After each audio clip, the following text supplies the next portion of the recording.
Assalamualaikum warahmatullahi wabarakatuh.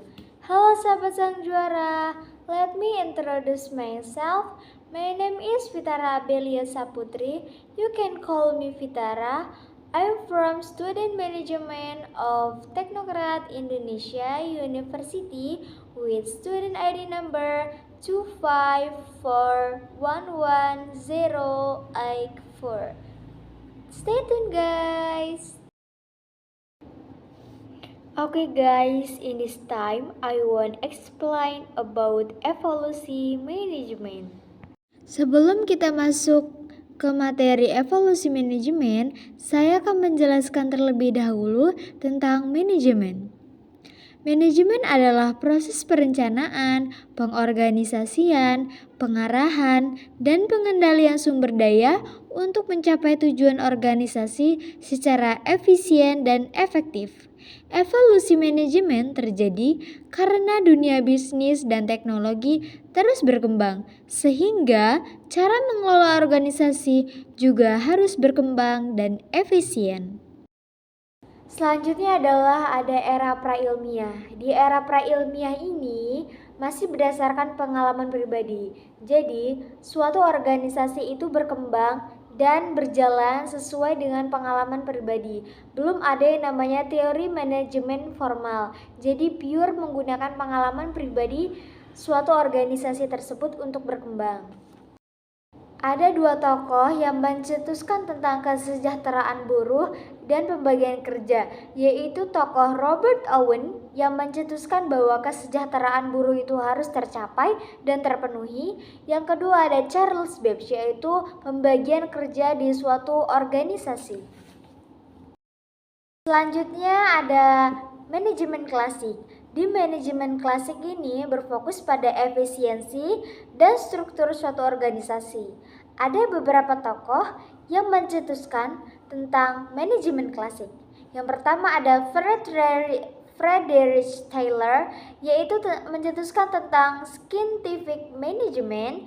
Yang kedua ada Henry Fayol yang mencetuskan tentang administrative management.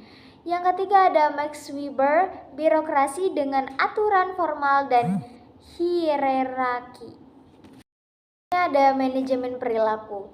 Manajemen perilaku ini berfokus pada manusia dalam berorganisasi. Ada tokoh-tokoh yang mencetuskan tentang manajemen perilaku tersebut. Yang pertama ada Elton Mayo, eksperimen Hawthorne tentang pentingnya hubungan sosial dalam suatu organisasi. Yang kedua ada Abraham Maslow tentang kebutuhan manusia dalam suatu organisasi. Yang ketiga ada Douglas McGregor, teori X dan Y tentang perilaku karyawan. Selanjutnya ada manajemen kuantitatif. Di manajemen kuantitatif ini menggunakan model matematika, statistik, dan data dalam pengambilan suatu keputusan yang bijak. Contohnya ada riset operasi, analisis biaya, perencanaan produksi, dan lain sebagainya.